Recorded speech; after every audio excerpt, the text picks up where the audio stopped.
Okay.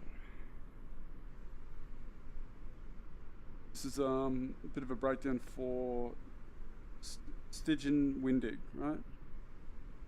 So he says, talking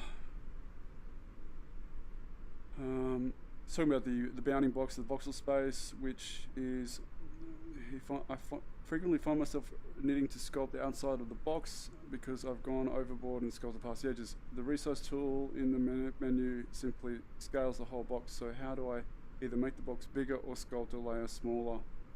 Hope it's clear. Resize tool. So how would I either make the box bigger or my sculpt layer smaller? So, yeah. I've said it's resolution based size. You can stack the layers next to each other with a bit of planning. So how I'm saying that is, one sec. Oh, come on now. Cool. Yeah. So how I'm saying that is basically your bounding box is there, right? That whole big box. And if you add resolution to that, right? Increase the resolution. Like, you know, you'd want to do something like that. I mean, that's still pretty high. So let's go back one, right? Okay. Well, you don't even need to add resolution. You just need to make sure. Yeah, see, I'm interested to see. Yeah. Okay. So what you can do is you can grab the layer and make it really small like this. I mean, its extent is there, right? And that's pretty dangerous because you've got a lot of resolution there, right?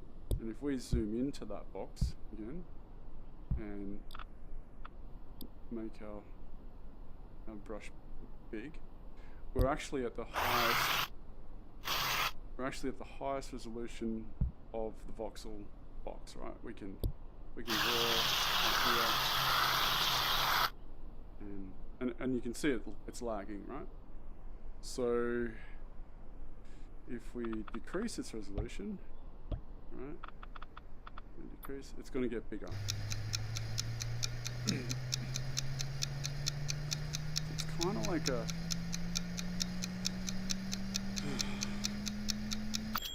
yeah.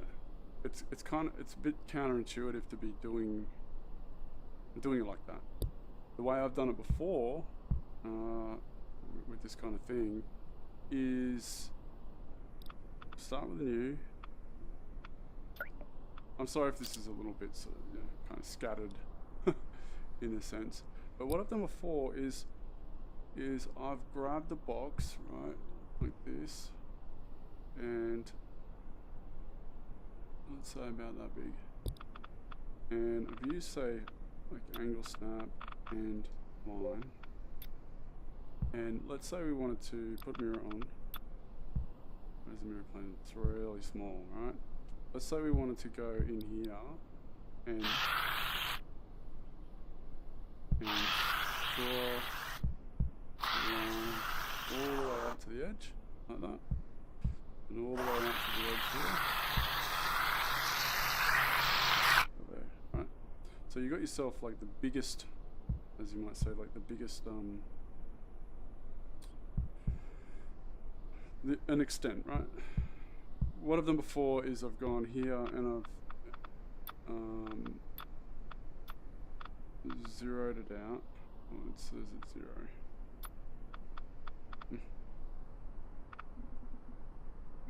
Sculpt. 0, 0, 0. Rotation. 0, 0, 0. And what you can do is you can grab this and go to duplicate. It's just, I don't know. I've only done this once when I did a tunnel, right? Is you can butt them up against each other. And grab this again. You got to, and then once you've rotated your scene like I just did, so I was sitting in a kind of like a, you know, call it a home position, like the original position you enter into medium.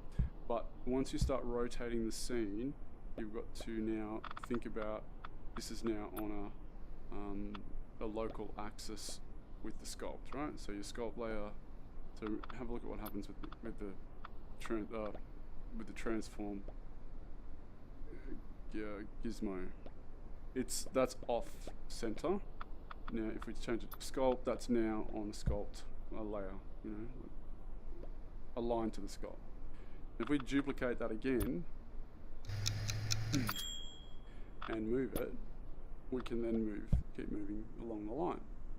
So potentially you can make massive scenes of massive detail. This is going to take you a long time to, you know, come back to this, let's say this here, and I would advise going a bit smaller. Let's say we're making like a, you know, like a, turn that off. Let's say we're making a design or something that was along here. You know, cutting it.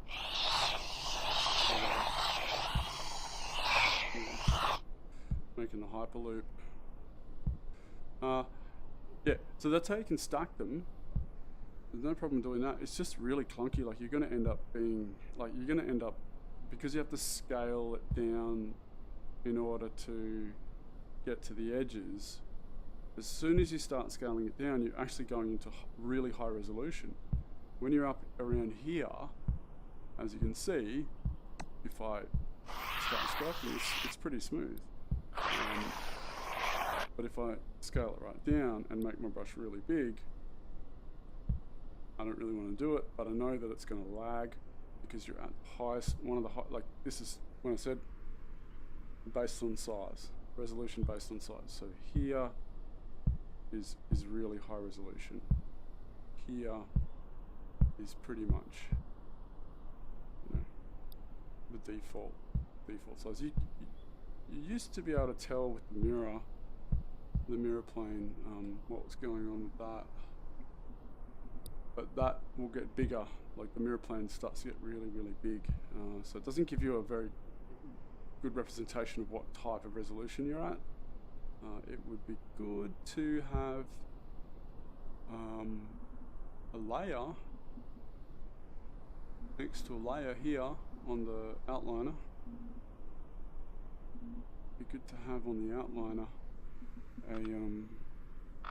a little, you know, resolution marker that says 2, 3, 4, 5, 6 or whatever, 10, you know, 10%, 20%, 15, 30%, 50%, something like that. But you know, there's a factor of 10s in there somewhere where you'd go, it's, you know, level 3, level 4, level 5, level 6, whatever. So that's what that is, right? That's how I see that stuff. Okay. Alright, so the next one is can't seem to lock the mirror tool reliably, right? So a mirror tool has a parent relationship with the transform origin. Seems to be a bit of an issue. There's also issues with the lathe. I think that's getting sorted soon. Best is to turn off the visibility and lock it. So when I'm saying that, I'm saying that this is your mirror plane here. Mirror plane, lock it, right? And then you start sculpting, doing stuff. Prefer grey. Start sculpting, really. Doing your stuff. Moving all your stuff. Whatever you're making.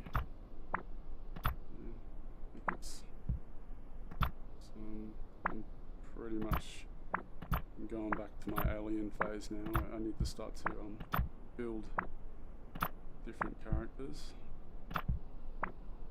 So okay.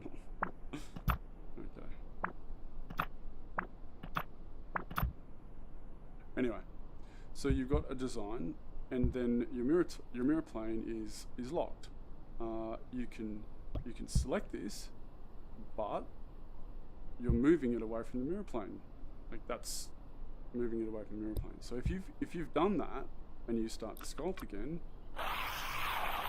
you know, you've just moved your sculpt. So locking the mirror plane is a funny one, because if it's unlocked and you move the mirror plane, well, you've just got two things that you need to recenter. So you've got to get the mirror plane, go to manip, zero out the rotation of all of it,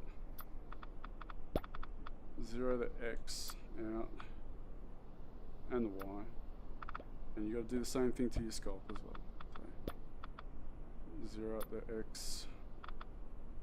The Y doesn't matter too much. You could probably match it. Zero out the rotations, and you're back to your mirror plane. Right? So you're back in to this.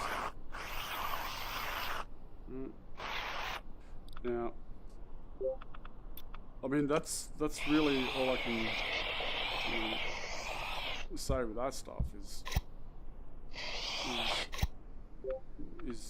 yeah, that's really how you find your way back to sort of where you've gotten a little bit lost in losing your mirror plane position. But things get a little bit more complex. Okay, so mirror tool, parent relationship. Okay, so yeah, look, it's really simple. I'll go over it one more time really quickly. If you move your sculpt and you move your mirror, you're moving it off the scene origin axis, which is this axis here.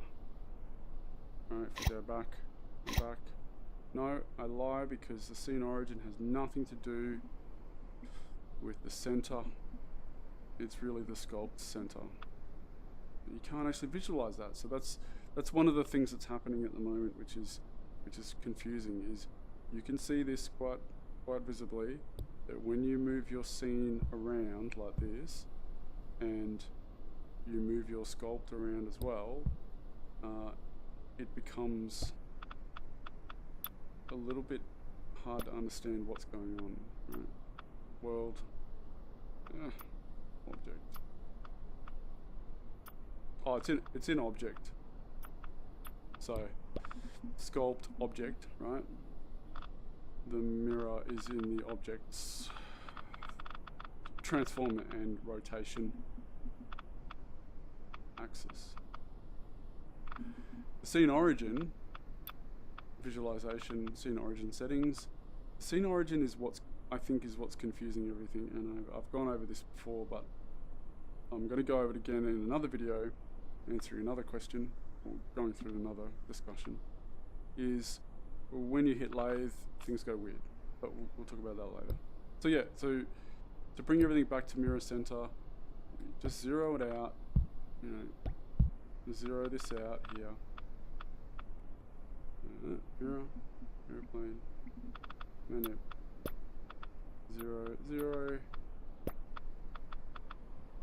0, 0, 0. Same with the sculpt. Just do the X and the Y, don't worry about the Z, because that'll put it down to there. 0, 0, 0. Oh god. I think I've messed something up now.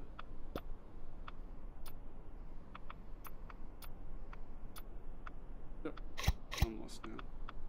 1 second.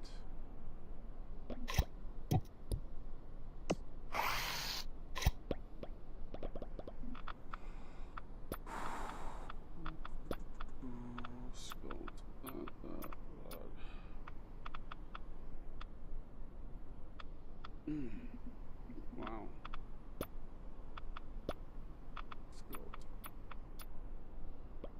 Yeah, it has to be on sculpt, but that's what it is there. The mirror plane is obviously underneath the sculpt in the outliner. Mirror plane and your clay layer is in the sculpt, underneath the sculpt. So its relationship is to the sculpt layer. Yeah, I hope that was clear. It gets a little bit. Yeah, I think what happens is people don't kind of realize that that VR is a very unorthodox place to be doing this stuff, because potentially what you're doing is you're taking something that we're used to doing in a 3D application, and you're saying, well, I want to take all of that we've been doing, and I want to do it in a Z depth space, or in a depth space. I want to pick something up, I want to paint something over there, and I want something in front of me to be rotating around and tangible. All of the, it's almost like trying to forget everything you know. That's how I see it. Okay, so,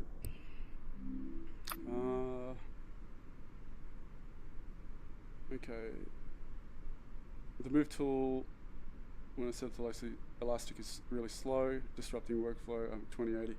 Yeah, look, throughput, like that's what I said there. How much RAM do you have? Not GPU, but machine RAM, also 2080 is pretty new. On the same topic, yeah, so same topic there.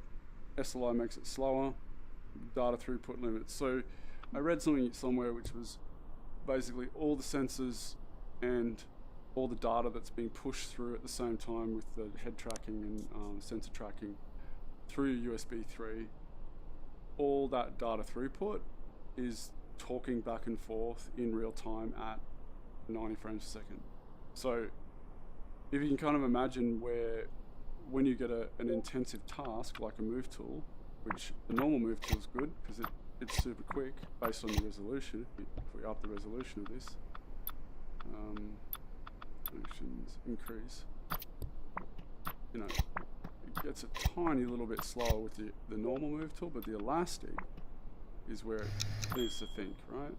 The elastic is, that's cool. I mean, it's a lot faster than the previous version, but that's just the trade-off, because it's taking voxel data. It's really interesting. I find it really interesting. So what it's doing, if you look at the surface, it's taking, if you can see the surface change there, it's taking voxel data. So these voxels are a point. Sorry, these are an SDF, which is almost like a point cloud that sits in a box, right, with numbers from, you know, every point has a number, and it's taking the SDF, sign distance field, which is almost like which is a volume, which is a point cloud, whatever, that kind of stuff. It's taking it and then it's converting it to polygons in front of your eyes, so they're polygons there, right? And then it's applying a normal, basically like a normal map on the fly, right? So when you stop touching it, it now has a normal map applied to the surface. So, you know, in Houdini, you can take these, you can make SDFs, convert them to geometry, and, you know, process them through 3 or 4 nodes to get this stuff. And that's what's really interesting about Medium, is it's doing it all in front of your face at 90 frames a second.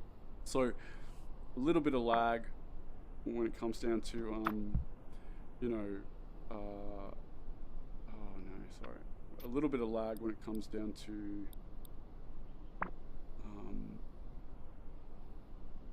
moving something through that space. You know, I think it's forgivable in my eyes. And I think, you know, like years ago I bought a Quadro 4800 for my Mac Pro, cutting edge card, straight off the shelf, you know, before Mac actually had the data, had the right drivers ready for it. And as soon as I got it, it didn't work with the machine, and then I had to send it back. And by the time I'd sent it back and got a new one, the drivers had updated, and the card worked fine. Smooth round shapes. I'd like the smooth tool to have even more of an effect for organic shapes. I found that having a bunch of different layers intersecting and using the move tool gives me more control than straight sculpting. But I wonder if there's another trick to this. Just practice, I guess. Yeah.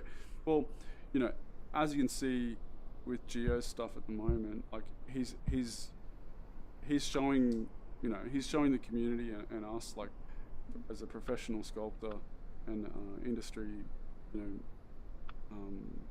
know, an amazing industry sculptor. He's like really like pushing forward and showing like what type of approach and thought process and anatomy study, how to apply that in medium, and that kind of stuff is really interesting, and I think it's amazing that he's doing it. I really do. But it's that same sort of thing. Like you do a surface, you know, and then you add another layer, and you do another surface, you know, and you can even duplicate that layer and move that layer down. Oops. You can move that layer down and make these surfaces, and then either have them falling under, and over, things like that. And that's a really, you know, that whole process is probably the most amazing way to work. It's almost like with ZBrush, where you build a Dynamesh surface and you keep breaking the surfaces off and building more and more parts. So that's a really good way to do it. And you basically merge all your layers back to each other, and you get these great lines, these really smooth, active lines.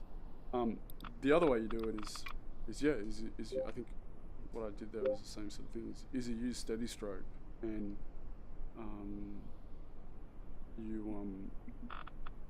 you just, you know, build up the surfaces how you see fit, you know. So with that kind of thing, you know, decrease to this one.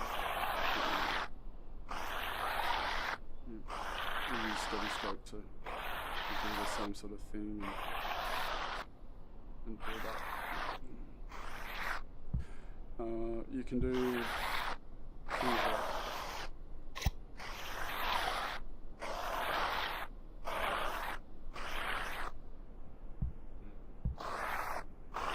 just find your way through it, you know, and get those undulating surfaces. The other way, I mean, you know, is to do it is just to undersculpt your parts. Just turn this origin off. Turn origin off. You know, undersculpt your parts. So try to build up surfaces that are very interesting. And then you're free to do whatever you want, and you know, you're free to find shapes and find designs.